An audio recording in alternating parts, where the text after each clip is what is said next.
Muy buenas tardes. Hoy vamos a hablar sobre anatomía y fisiología de la piel.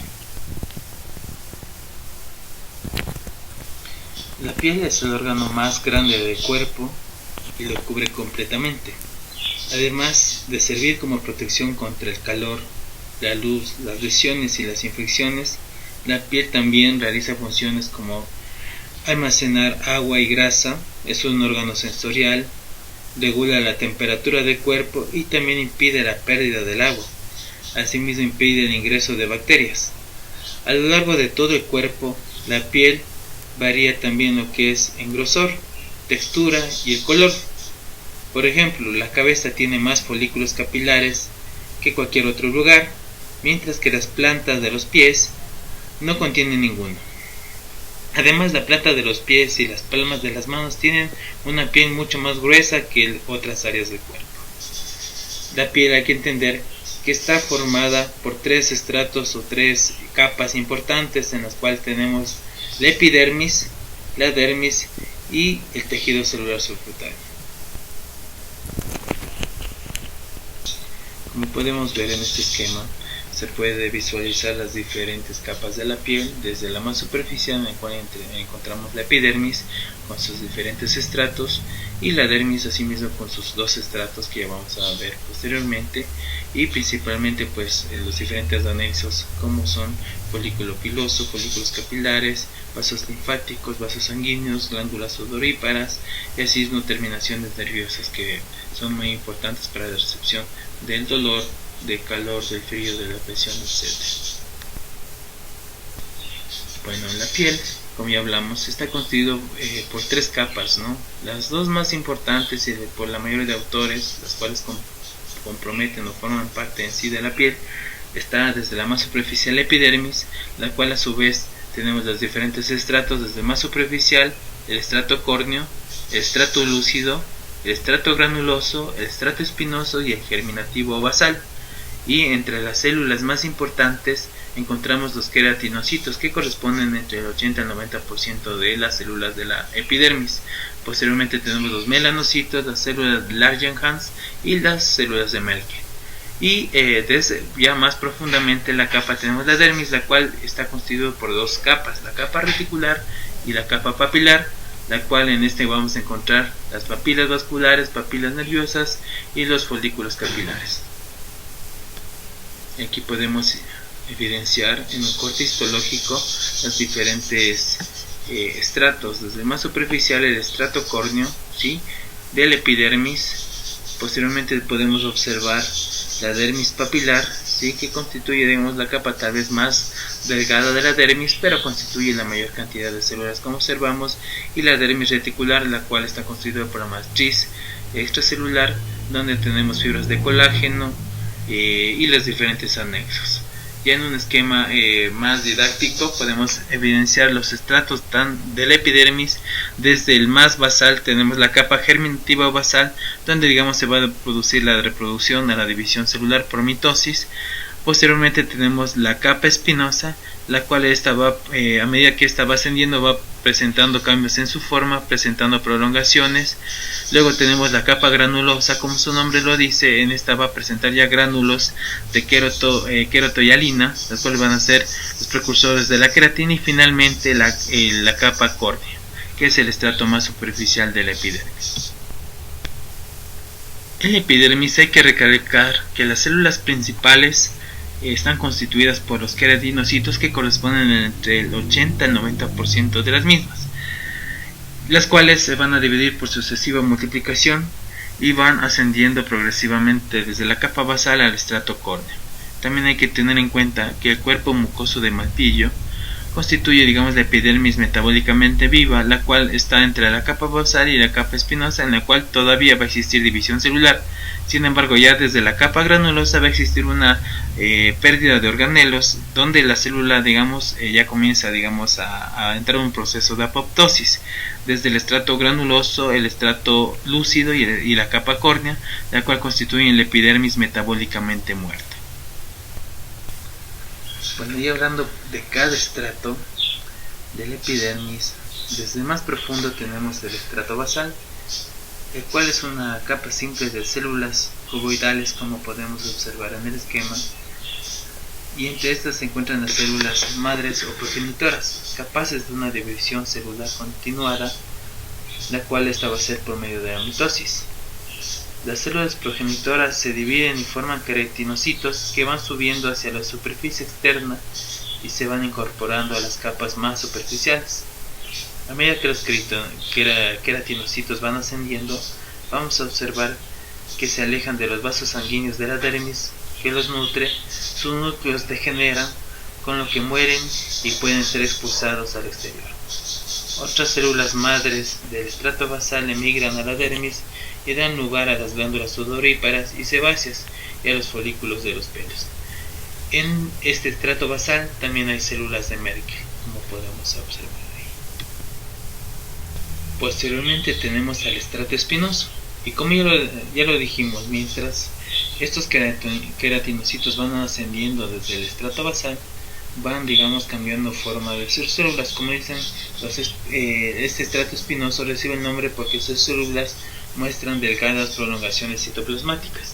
Contienen más o menos entre 8 a 10 capas de células poliédricas unidas entre sí por desmosomas, las cuales van a ser unas prolongaciones largas de los melanocitos, se extienden entre los queratinocitos a los que transfiere la melanina. El estrato granuloso, en cambio, consiste en una capa de células aplanadas, las cuales, como su nombre lo dice, van a tener grándulos en su citoplasma. Estos grándulos van a contener sustancias que son precursoras de la queratina, que es la queratohialina. Los núcleos de las células de este estrato se encuentran en varias fases de degeneración, y a medida que los núcleos degeneran, las células ya no pueden llevar a cabo sus funciones metabólicas vitales y estas entran en un proceso de apoptosis. El estrato lúcido está formado por pocas capas de células, entre 3 a 5 por máximo, las cuales van a contener células ya planas, muertas, que contienen a una sustancia precursora de la queratina o ya la propia queratina.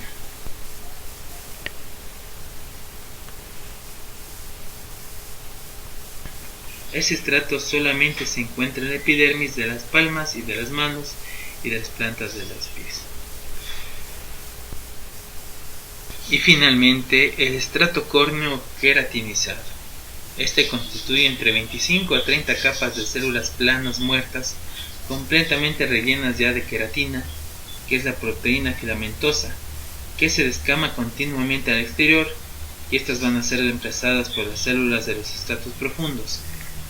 Este estrato sirve como una barrera efectiva contra la luz, las bacterias y muchos compuestos químicos, y además la queratina hace la epidermis impermeable al agua. En el proceso de la queratinización, las células queratinizadas superficiales de la piel, estas se van a descamar continuamente al exterior y son reemplazadas por células que proceden de la actividad mitótica de las células de la capa basal de la epidermis, que son desplazadas a niveles sucesivamente más elevados y van elaborando queratina, que se va acumulando hasta ser reemplazada por esta queratina en todo el citoplasma, con lo que el núcleo desaparece y la célula entra en el proceso de apoptosis. El proceso, más o menos, entre este reemplazo va a demorar aproximadamente entre unas 2 a 4 semanas. Ya hemos hablado de los sustratos de la piel, ahora vamos a ver sus componentes celulares. Entre el principal tenemos la célula mayoritaria, que es el queratinocito, ¿de acuerdo? Constituye entre el 90% de las células epidérmicas y son capaces de producir esta proteína llamada queratina, que tiene un efecto protector sobre la piel. Asimismo, hay que entender que los queratinocitos están juntados unos con otros por unas uniones intracelulares, fuerzas llamadas desmosomas, las cuales se van a producir desde el estrato espinoso. Posteriormente tenemos menor cantidad, pero siendo importantes, los melanocitos, los cuales contienen el 8% de las células epidérmicas y producen lo que es la melanina, que es un pigmento marrón negro que constituye el color de la piel, absorbe la luz ultravioleta y estos tienen unas prolongaciones largas y delgadas con las que transfieren gránulos de melanina a los queratinocitos. Asimismo tenemos las células del Langerhans, las cuales derivan de la médula ósea y emigran a la epidermis, donde intervienen en la respuesta inmune de la piel, ya que son los macrófagos. Estas son dañadas fácilmente por la luz ultravioleta. Y finalmente tenemos las células de Merkel, las cuales se encuentran en la capa más profunda o el estrato basal de la epidermis de la piel, en la cual estas están ligadas a los queratinocitos por desmosomas. Estas células hacen contacto con la terminal de la neurona sensitiva e intervienen en la sensación de calor. Bueno, y después de esta capa importante que es la epidermis, vamos a hablar sobre la dermis. La capa está constituida por un tejido conjuntivo, contiene fibras de colágeno de tipo 1 y fibras de elastina. Estas células de la dermis constituyen también los fibroblastos, los macrófagos, los mastocitos y adipocitos, y en ellas se encuentran vasos sanguíneos, nervios, glándulas subcutáneas y folículos pilosos. Su grosor no se puede medir exactamente porque no se diferencia claramente de la capa celular subcutánea, pero es delgada en los párpados y tiene unos 3 milímetros en zonas de más presión, que son las palmas de las manos y las plantas de los pies, en donde esta piel va a ser más gruesa. Suele ser más delgada en la parte anterior del cuerpo, en la posterior más delgada en las mujeres que en los hombres. Tiene, como ya vimos o como evidenciamos, dos capas, una capa papilar y una capa reticular, y los diferentes anexos que ya hemos mencionado.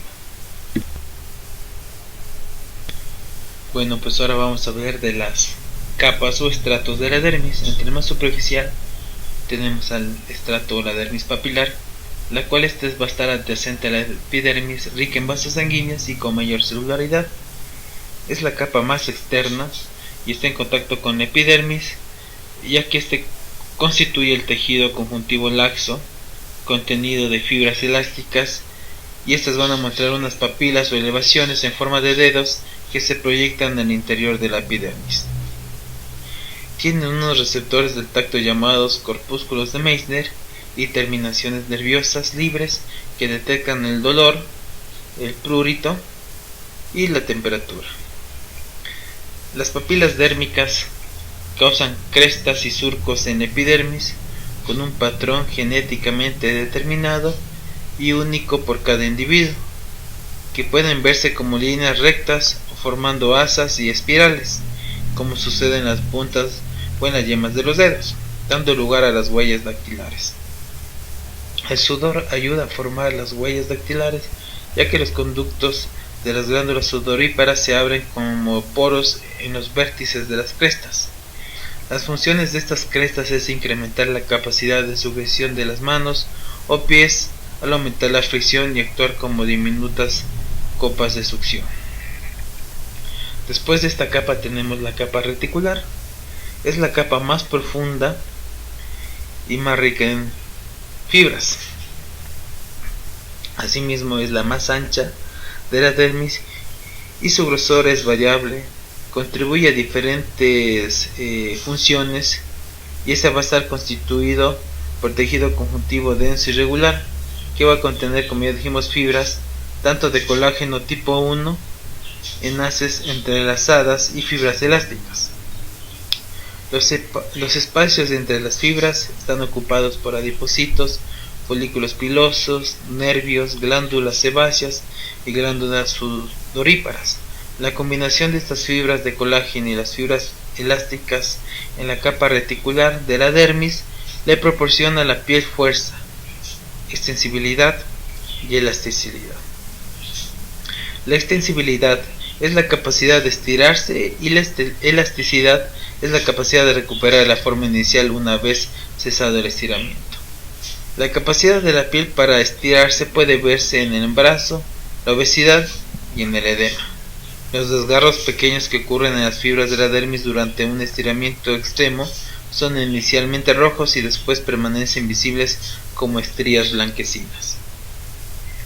En ciertas regiones del cuerpo, las fibras de colágeno tienden a orientarse más en una dirección que en otra, formando las líneas de incisión o tensión en la piel que indican la dirección, predominante de las fibras de colágeno subyacente.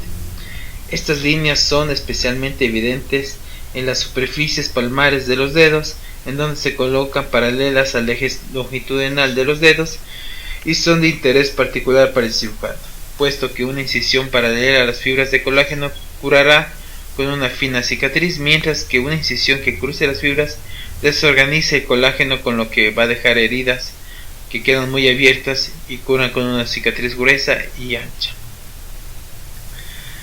Además, hay que tener en cuenta que la capa reticular permanece unida a los órganos subyacentes como huesos o músculo por la capa o el tejido celular subcutáneo, o denominada también hipodermis, formado por tejido conjuntivo laxo, en donde hay cantidades variables de células adiposas dependiendo de la zona del cuerpo y de la nutrición del organismo.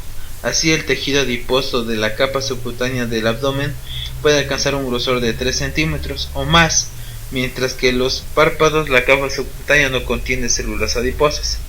Al igual que la epidermis y la dermis, sobre todo la dermis, esta capa también está atravesada por vasos sanguíneos y nervios, y en ella se encuentran terminaciones nerviosas que forman los corpúsculos de Pacine, que van a ser sensibles a la presión y a la vibración.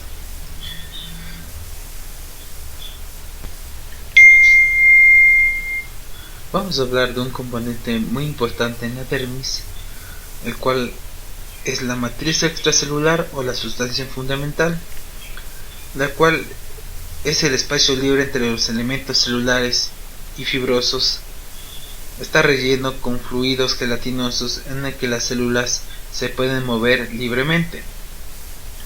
Este es una sustancia amorfa semisólida compuesta principalmente por proteoglucanos, heteropolisacáridos y proteínas, antiguamente denominadas como mucopolisacáridos, que debido a su gran capacidad de absorción de agua forman una materia pegajosa y gelatinosa, que no solo sirve como elemento de unión entre el resto de los elementos, tanto celulares como fibrosos, sino que influencia la migración, la cementación y la diferenciación celular.